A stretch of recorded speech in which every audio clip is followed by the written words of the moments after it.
Ihaw-ihaw muna. Hindi lang bago mag-dive.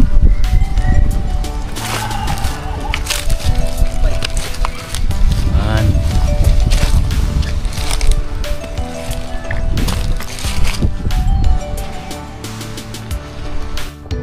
Tara, nagsimula na po ako dito mag-warm up dive. At habang nag-warm up dive po tayo, tinignan ko na din po yung kalagayan ng chorus dito. Bago po kasi kami sa spot na to. First time namin dito makasubok. At grabe naman, no? Kung makikita nyo, buhay na buhay pa. Napakaganda. At masagana pa po.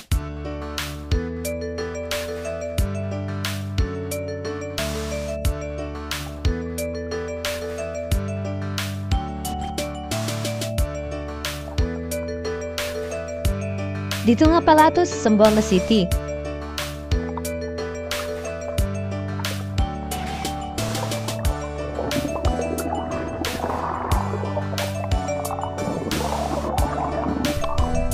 Ito nga pala yung buddy ko, si Boss Angel Bakaling.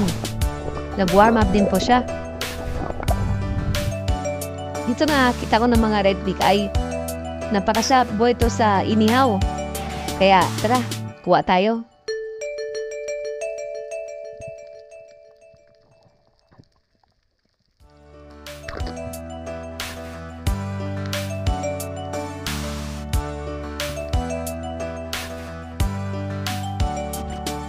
Mukhang maliit lang po to pero ang actual na to medyo good size na po to. Kasi nga yung camera ko po is naka ultra view. Kaya mukha po siya maliit. Pero okay na po to. Good size na po.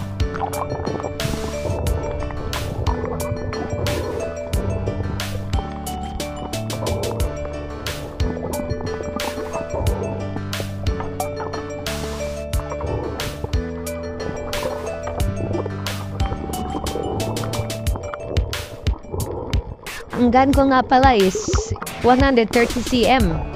Galing po kay Spearman's Gear. Tara, dagdagan pa natin. Nakatago lang po sa dito sa halaman na to. Iisa-isayin ko lang po.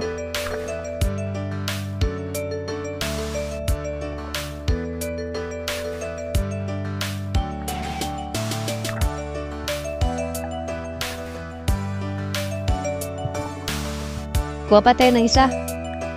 Last na po para hindi din po sila maubos. Active na po natin yung selective fishing.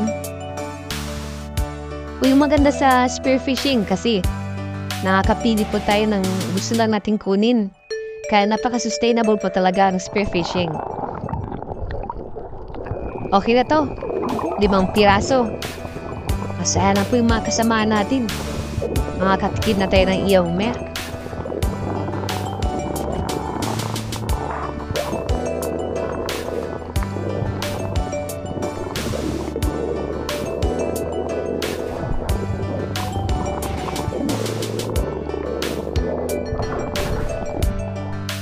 Dito naman nakakita po ako ng Maori Sea Perch. Nasa labas na siya ng butas niya. Kaya nag-dive bomb na po ako. At natamaan naman. Napakaswerte nga natin ngayon.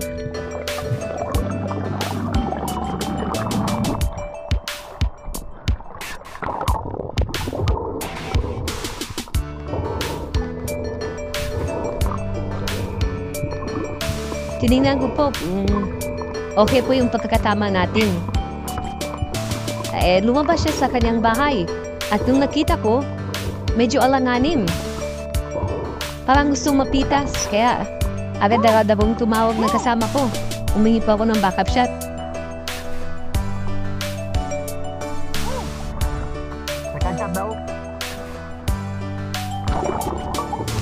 Buti na lang malapit yung kasama natin, si Sir Yusuf. Dito na yung body natin. Sayang naman kasi kung makakatakas to. Kaya pinagtulungan na namin. Teamwork talaga.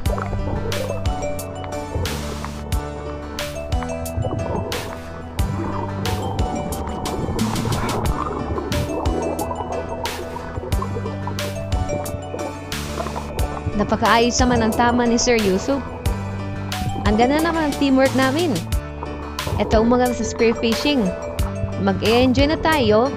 May pagkain pa tayo.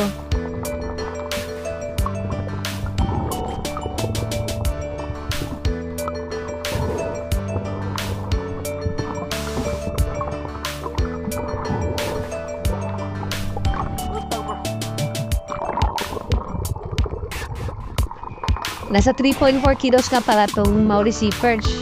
Okay na, okay na. Yung mga baga-baga naman or yung red eye is yung 5, umabot ng 1.4 kilos. Thank you po Lord sa safe dive. Sa susunod ulit. Until next time po. Salamat!